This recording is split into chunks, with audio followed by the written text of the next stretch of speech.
नमस्कार, आप देख रहे हैं एएस अकेडमी। मैं हूं आपके लिए। दोस्तों हम स्टार्ट करते हैं समास की ट्रिक। दोस्तों सबसे पहले हम समास की परिभाषा देखेंगे। अब आप सभी को पता होगा कि समास किसे कहते हैं, तो ध्यान रखिएगा, दो या दो से अधिक सार्थक, यानी दो या दो से अधिक, या तो दो हो या दो से अधिक हो, दो या दो से अधिक सार्थक शब्दों के मेल से बने नए शब्द को समास कहते हैं। ध्यान रखिएगा, या तो दो शब्द हो या फिर दो से अधिक हो, या तीन हो, चार हो, पांच, जो भी हो, दो या दो से अधिक सार्थक शब्दों के मेल से बने नए शब्द को समास कहते हैं। ठीक है, ये परिभाषा हो गई। अब देखिएगा समास के भेद क्या होते हैं, इसके बाद मैं आपको समास की ट्रिक बताने वाला हूं। तो समास के भेद की बात करेंगे तो समास के टोटल 6 भेद होते हैं। अब आपको 6 भेद ध्यान से रखिएगा। सबसे पहले जो भेद होता है वो अव्ययीभाव समास होता है, दूसरा आपका तत्पुरुष समास होता है, तीसरा कर्मधारय समास होता है, फोर्थ द्वंद्व समास होता है, फिफ्थ आपका द्विगु समास होता है, और 6 नंबर का बहुप्रिय समास होता है। ठीक है, अब दोस्तों ये जो 6 प्रकार के समास होते हैं, इस समास के लिए जो मैं आपको ट्रिक बता रहा था, आपने जो सोच रहे होंगे कि अरविंद सर ने बोला है कि हम ट्रिक बताएंगे, तो वो कौन सी ट्रिक बता रहे हैं, तो देखिएगा ये आ गई आपके सामने ट्रिक। इस ट्रिक को आपको देखना है, ये ट्रिक समझने की कोशिश करना। ये ट्रिक मैंने बनाई हुई है द्वंद्वी अब तक। द्वंद्वी अब तक मतलब यदि आप इसको अलग अलग शब्दों में, अलग अलग वर्णों में डिवाइड कर दोगे, अक्षरों में डिवाइड कर दोगे, तो देखिएगा द अलग हो जाएगा, है ना, दी अलग हो जाएगा, तो द और दी से बन जाएगा द्वंद्वी, आ और वा से बन जाएगा आपका अब, और ता और का से बन जाएगा तक, यानी द्वंद्वी अब तक। ठीक है, तो दू है उससे द्वंद्व समास होगा, दी से आपका द्विगु समास होगा, आ से आपका अव्ययीभाव समास होगा, बा से बहुब्रीय समास होगा, ता से तत्पुरुष समास होगा, और का से आपका कर्मधारय समास होगा। ठीक है, तो ये बात बिल्कुल आप लोग समझ गए होंगे। आपको क्या याद रखना है, द्वंद्वी अब तक। द्वंद्वी अब तक यदि आपने ध्यान रख लिया तो सारे समास आपको क्लियर हो जाएंगे। आपको इसी ट्रिक के माध्यम से पढ़ना है। ठीक है, चलिए अब हम समास के एक एक भेद को एक्सप्लेन कर लेते हैं कि कौन सा समास है और कौन से समास को हमें कैसे पढ़ना है वो देखेंगे। चलिए सबसे पहले हम समास का अव्ययीभाव समास देखेंगे। अव्ययीभाव समास में सबसे पहले उसकी परिभाषा देखेंगे।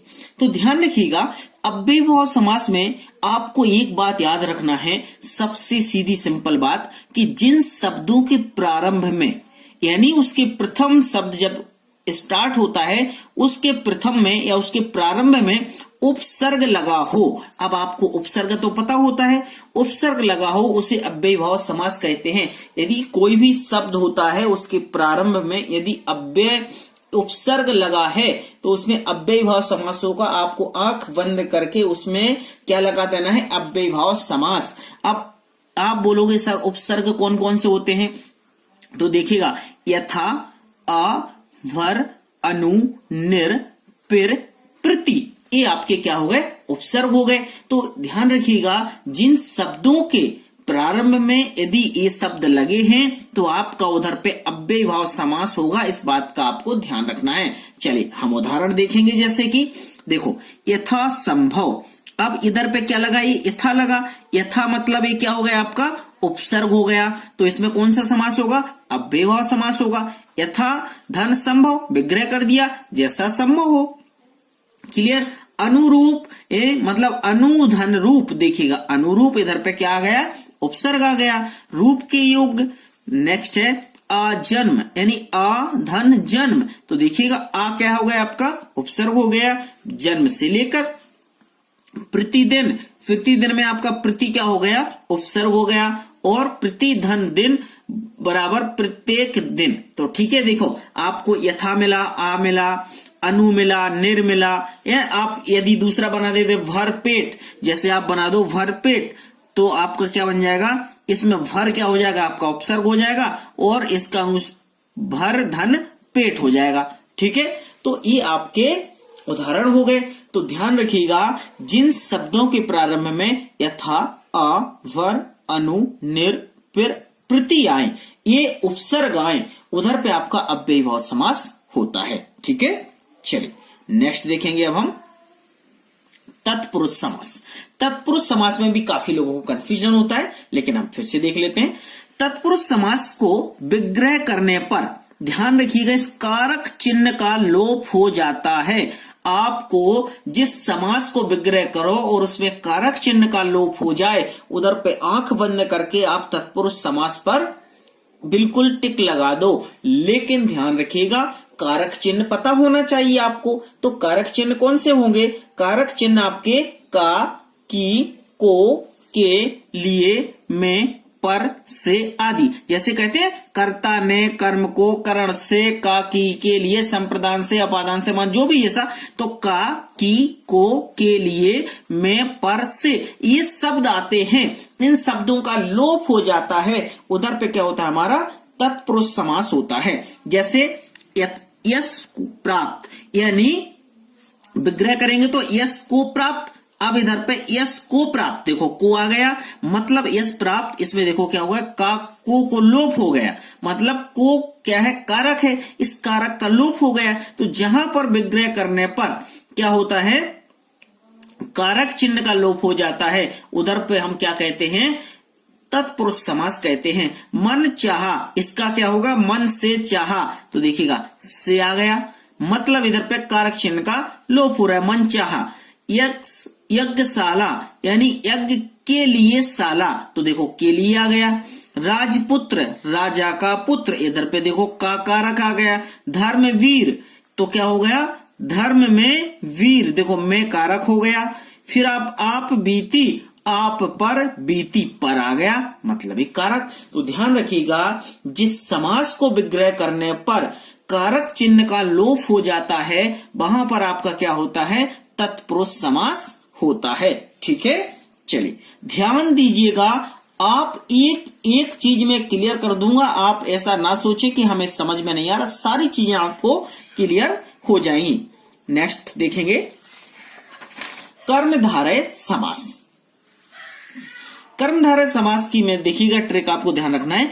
जिस समास में प्रथम पद दूसरे पद की विशेषता बताता है, नॉर्मल सी बात याद रखिएगा, जिस समास में जो प्रथम पद है, मैंने पहला पद दूसरे पद की विशेषता बताता है, उसे हम कर्मधारय समास कहते हैं। या फिर एक बात और ध्यान रखना, नोट में दूसरे पद की तुलना हो या है जो या के समान विग्रह करते समय आए। जब आप विग्रह करो उसमें ये शब्द आए के समान और है जो, तो आपका समझ लो इधर पे क्या है? कर्मधारय समास है। जैसे चरण कमल, कमल के समान, देखो के समान आया, मतलब के समान आ रहा है, मतलब इसमें है कर्मधारय समास। कमल नयन, कमल के समान, मतलब देखो के समान इसमें भी आया, मतलब के समान आ रहा है, मतलब इसमें कर्मधारय समास। चंद्र मुख, चंद्र के समान मुख, देखो के समान इसमें भी आया, मतलब इसमें क्या है? आपका कर्मधारय समास। फिर है लाल मणि, लाल है जो मणि, मैंने बोला था जिसमें है जो आए, मतलब देखो है जो आ रहा है, मतलब वो है कर्मधारय समास। महापुरुष, महान है जो पुरुष, मतलब देखो है जो आ गया। अधमरा, आधा है जो मरा, मतलब अधमरा, ये हो गया आपका कर्मधारय समास। आपको कोई भी इतने नियम कायदे पढ़ने की जरूरत नहीं है। आप देखो, मैं सीधा सिंपल बता रहा हूं, कोई चीज ऐसा नहीं है कि मैं आपको कुछ डीपली बता दूं, कुछ कठिन बता दूं। आप बोलोगे यार क्या समास की ट्रिक बता रहे थे। समास में चाहता हूं ऐसे इजी तरीके से समझा दूं कि आपको सारे समास एक बार में समझ में आ जाए। ठीक है, ये कर्मधारय समास समझ गए। अब द्वंद्व समास समझ लो। द्वंद्व समास में देखिएगा, यदि दोनों पदों के बीच, ध्यान रखना, यदि दोनों पदों के बीच योजक चिन्ह लगा हो, योजक चिन्ह मतलब ये ऋण जैसा साइन होता है, उसको बोलते हैं योजक चिन्ह। योजक चिन्ह लगा हो और विग्रह करने पर और या एवं आए, यदि और आता है और या आता है तो समझिएगा उधर पे आपका क्या हो जाएगा? द्वंद्व समास आता है। या तो योजक चिन्ह लगा हो, जैसे योजक चिन्ह वहां लगा रहता है जहां दोनों चीजें इक्वल होती हैं, मतलब एक दूसरे के समान होती हैं। जैसे नदी और नाले। अब देखो नदी और नाले, नदी से बने नाले, मतलब नदी और नाले, मतलब और शब्द आ रहा है, मतलब इधर पे क्या होगा, द्वंद्व समास। योजक चिन्ह भी लगाए तो योजक चिन्ह से भी समझ सकते हो कि इसमें द्वंद्व समास होगा। पाप पुण्य, मतलब पाप और पुण्य, मतलब और लगा तो समझ सकते हो, योजक चिन्ह लगा तब भी समझ सकते हो। ऊंच नीच, मतलब ऊंचा या नीचा, तो देखो या मतलब या गया तो इसमें भी होगा। खरा खोटा, योजक चिन्ह भी लगा है, खरा या खोटा या आ गया, मतलब इसमें भी द्वंद्व समास होगा।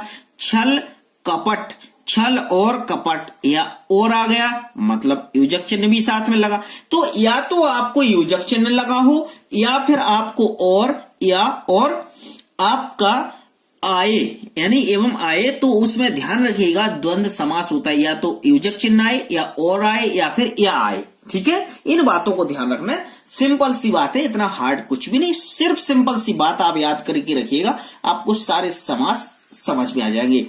दोस्तों यदि वीडियो आपको अच्छा लगे तो वीडियो को लाइक जरूर करना और अपने दोस्तों में शेयर भी करना। दोस्तों ये अलंकार का वीडियो जब आपको पसंद आया तो मुझे लगा कि नहीं, आपके लिए जरूर मुझे एक समास का वीडियो बनाना चाहिए, आप सबकी डिमांड थी। अब देखेंगे हम द्विगु समास। द्विगु समास में क्या करना है, जिस समास में प्रथम पद संख्यावाचक हो, कुछ नहीं, सीधा सीधा जिस समास का प्रथम पद संख्यावाचक हो उससे पता चले कि द्विगु समास हो जाता है, जिसमें प्रथम पद संख्यावाचक हो। जैसे उदाहरण देख लेते हैं। दोपहर, मतलब इधर पे क्या आ रहा है, दो पैरों का समूह, दो क्या है, संख्यावाचक, मतलब द्विगु समास है। तिरंगा यानी तीन रंगों का समूह, तीन आ रहा है, मतलब तीन रंगों का समूह, मतलब द्विगु समास। फिर नवरात्र यानी नौ रात्रियों का समूह, मतलब इधर पे नौ क्या है, संख्यावाचक। चौराहा, चार राहों का समूह, यानी चार क्या है, संख्यावाचक। फिर त्रिकोण, तीन कोणों का समूह, यानी तीन क्या है, संख्यावाचक। तो ध्यान रखिएगा, जिस समास में प्रथम पद संख्यावाचक हो या समूह का पता चले, मतलब मैंने कहा या तो समूह मतलब एक किसी का इकट्ठे का पता चले, जोड़े का पता चले, या तो वहां पर आपका द्विगु समास होता है या फिर आपका प्रथम पद संख्यावाचक हो। तो देखो यहाँ पे तीन रंगों का मतलब तीन रंग मतलब समूह पता चल रहा है, नवरात्र मतलब रात्रों का समूह, चार राहों मतलब यहाँ पर भी समूह की बात हो रही, मतलब समूह वहां होता है जहां एक से अधिक चीजें होती हैं, वहां पर समूह हो जाता है। तो दोनों चीजें याद रखना आपको, या तो समूह या फिर आपका प्रथम पद संख्यावाचक, वहां पे आपका द्विगु समास होगा। ठीक है, चलिए अब देखेंगे हम बहुप्रिय समास। बहुप्रिय समास ही बड़ा आईएमपी है, इसको भी अच्छे से समझ लेना है ना।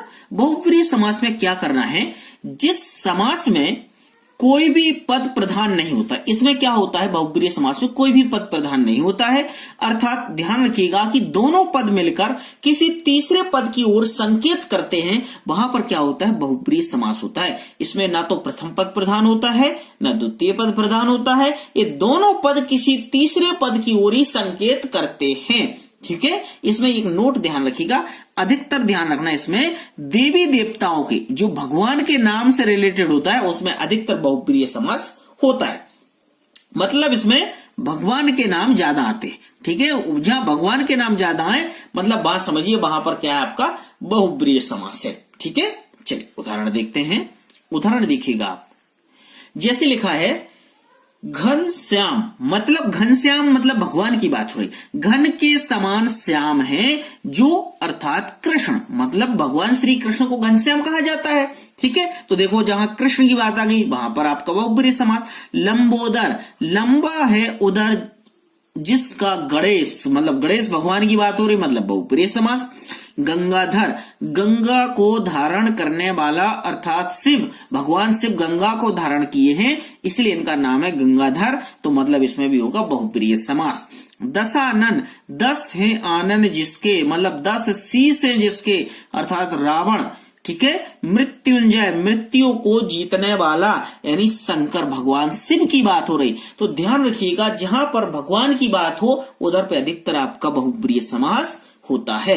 ठीक है दोस्तों, ये वीडियो हमने समास का पढ़ लिया है, अब मैं आपसे कुछ भी नहीं कहूंगा, है ना, ये नहीं बोलूंगा कि आप चैनल को सब्सक्राइब कर लो, ये चैनल आपका है, आपको सब्सक्राइब करना है और आपका दिल करे तो वीडियो को शेयर भी करना, क्योंकि समास का जो ट्रिक था वो हमने बता दिया। इस समास के बहुत ही इजी लैंग्वेज में हमने बताने की कोशिश की। यदि यह वीडियो आपको अच्छा लगे तो वीडियो को लाइक करें, शेयर करें और चैनल पर न्यू हैं तो चैनल को सब्सक्राइब जरूर करें। और दोस्तों, अलंकार जो आपको पसंद आया, आप सभी ने अलंकार के वीडियो को इतना प्यार दिया, इसलिए आप सभी का बहुत बहुत धन्यवाद। और उस अलंकार के वीडियो की ट्रिक, उसकी जो लिंक है मैं इस वीडियो के डिस्क्रिप्शन में दे दूंगा, तो आप वहां से अलंकार की ट्रिक भी देख सकते हैं। थैंक यू, शुभ रात्रि, गुड नाइट।